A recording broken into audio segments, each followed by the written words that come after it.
Mga biday sa magandang oras po sa lahat at welcome po sa aking channel. Naku po, mayroon pong mensahe po, mga kabida, ito hong si suspended Congressman Kiko Barsaga po, kay Congressman Benny Abante. Bilang tugon po niya dun ho sa kanyang sinabi na nag-iisa na lang daw siya ngayon dahil wala na raw si Congressman Barbers, Congressman Dan Fernandez, Congressman Romeo Acop at Congressman Stephen Paduano, na mga kapwa kasama po niya mga kabida sa Quadcom ng House of Representatives noong 19th Congress po, mga kabida.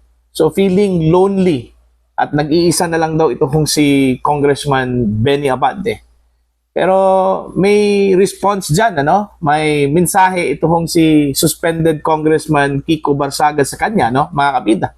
Okay? Ang sabi po niya, hindi ho siya nag-iisa. Okay? Ito hong si Congressman Benny Abante, kasi po ginagabayan daw siya mga kabida ng demonyo. Kaya hindi ho siya nag-iisa. Eto, babasahin ko lang po ito hong article po ng Ang Balita ngayon. Ano po, mga kabida, Ang sabi po dito, hindi ka nag-iisa. Ayan. Ito ang tugon ni Cavite 4th District Representative Kiko Barsaga sa emotional na pahayag ni Pastor Benny kaugnay ng pagpanaw ng yumaong si Antipolo City Representative Romeo Acop, mga kabida. Sa kanyang eulogy, sa memorial service sa House of Representatives, sinabi po ni Abante, ngayon, wala na siya. Pakiramdam ko'y mag-isa na lang ako. Hindi ito pinalampas ni Congressman Barsaga sa kanyang Facebook. Nagbigay ng maikling ngunit matalim na pahayag, mga kabida. Ito yung sinabi po ni Kong Barsaga, You are not alone. The devil still guides you. Hindi ka nag-iisa. Ginagabayan ka pa rin ng demonyo. Ayan. Yun yung sinabi po ni Congressman Kiko Barsaga, mga kabida, bilang tugon. Pahayag po niya doon sa sinabi po ni Congressman Benny Abante. Buti nga, ito kung si Congressman Kiko, kahit na suspendido po, may time pa po para mangutya po mga kabida, dito ho kay Congressman Abante, Anyway, may mga binanggit po siya mga kabida, ito hong si Congressman Benny Abante during the eulogy, na ginawa po mga kabida doon po sa House of Representatives, Nung dinala po yung bangkay po mga kabida, ni Congressman Romeo Acop po doon, para gawin po yung eulogy po mga kabida ng mga kasamahan po niya diyan po sa House of Representatives, So may pagkasenti din ito kung si Congressman Abante po, mga kabida. Kung tutuusin po, ang dami po sila Diba? 317 ata na mga miyembro po ng House of Representatives po, mga kabida. So hindi ho siya nag-iisa po doon, Okay? Kung yung tinutukoy po niya, yung naging kasamahan po niya sa Quadcom po mga kabida, yung binanggit ko na kanina, si Congressman Barbers, Dan Fernandez, Paduano, and of course, ito hong si Congressman Acop, hindi lang man yun sila yung mga kasamahan po niya doon Ang dami po sila mga kabida, Okay? Kahit na po hindi po Quadcom, kahit na ngayon, sa kanyang bagong komite sa 20th Congress, I think Human Rights ata mga kabida, yung kanyang komite. Ang dami ho siyang mga kasama po doon. Bakit nasabi po niya na nag-iisa na lang po ito kung si Abante, mga kabida? Politiko kasi diba? Gano'n kasi yung politiko parang pinoproject nila mga kabida na kawawa sila, kasi nag-iisa na lang. Pero kung tutuusin, hindi ho sila nag-iisa. So, anong ibig sabihin po ni Congressman Barsaga ho sa kanyang sinabi, mga kabida, na ang gumagabay po kay Congressman Abante ay demonyo? Ibig sabihin ho ba na demonyo din ito hong si Congressman Abante, mga kabida? Alright? Natatawa po ako, dito ho sa pangungutya po mga kabida ni Congressman Kiko Barsaga po kay Congressman Abante, Kung maalala po ninyo mga kabida, sumikat ito kung si Abante nung panahon po ng Quadcom, din po sa House of Representatives, kung saan po ang sensational case po na kanila hong iniimbestigahan po during the time is yung war on drugs ng dating Pangulong Rodrigo Roa Duterte, mga kabida, okay? Kung saan po umani po ng samot-saring reaction po ito hong Quadcom. Marami hong bumilib, pero mas marami hong nagalit po sa kanila, mga kabida, dahil ho sa kanilang ginawa kay dating Pangulong Rodrigo Roa Duterte na tila wala hong respeto, hindi po nila ginalang, mga kabida, bilang dating presidente po ng Pilipinas.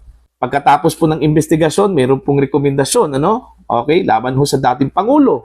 Okay, nakakasuhan daw mga kabida, Pero walang silbi.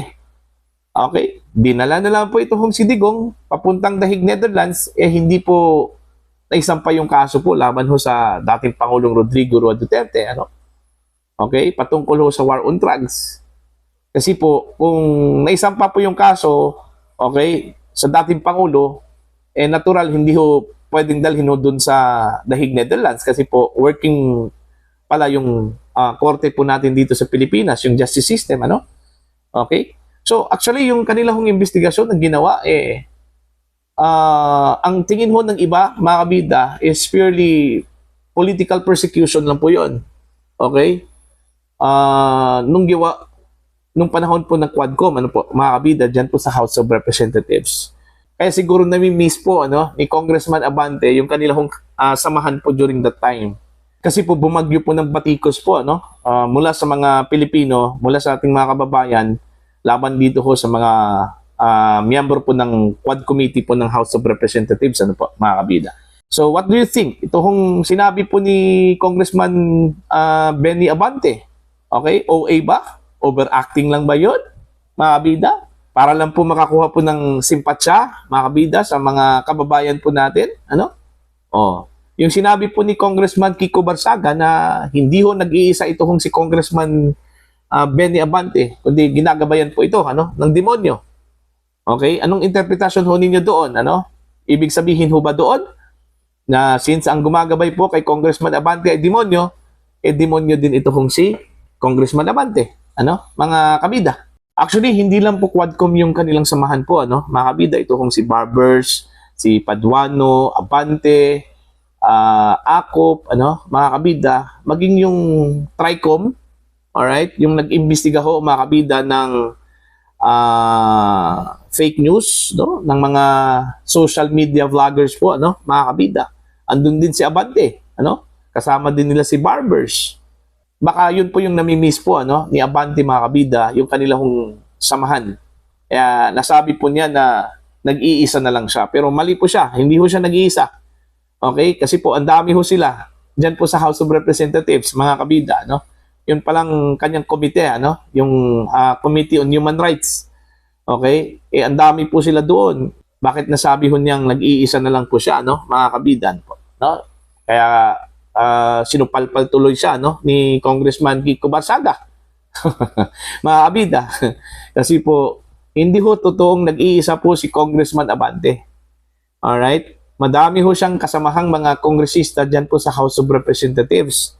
Mga kabida, Hindi lang po Human Rights Committee yung hawak po ni Abante, may iba pang mga komitiba po yan, mga kabida. Kaya kinutsa tuloy siya, mga kabida, ni Congressman Kiko Barsaga. Nang kanya hong gumagabay sa kanya ay demonyo. Alright? So, para po sa inyo, mga kabida, ano po ang basa ho ninyo? Doon po sa statement po ni Abante na siya po ay nag-iisa na lang po. At yung statement po, mga kabida, ni Congressman Kiko Barsaga para ho kay Congressman Abante, na hindi ho siya nag-iisa kundi may gumagabay sa kanya na demonyo, mga kabida. Anong interpretasyon ninyo doon? Ibig sabihin ho ba na since ang gumagabay po kay Congressman Abante na isang pastor, okay, ng isang simbahan po, mga kabida, demonyo rin ito hong si Congressman Abante? Kasi malabo kasi yung ang gumagabay sa iyo, demonyo, meaning ang ginagabayan po, mga kabida, demonyo din. Alright? O hindi po pwede na mabait ka, okay, at gumagabay sa iyo demonyo, hindi yun. Diyos yung gumagabay sa iyo pag mabait ka. Pero pag demonyo ka, ang gumagabay din sa iyo demonyo, mga kabida, po, Oh, ito, tanong ko lang din ito, ano, sa inyo, kung ang ibig sabihin ba ni Congressman Kiko Barsaga, no, mga kabida, na hindi ho si Abante nag-iisa, kundi may gumagabay sa kanya na isang demonyo, ibig sabihin ho ba na demonyo din si Congressman Abante? Mga kabida, please comment down. Sa mga hindi pa po subscriber sa channel, please subscribe. Just click the subscribe button, click the notification bell, click all para updated po kayo mga kabida sa aking mga uploads. Maraming salamat po sa inyong lahat.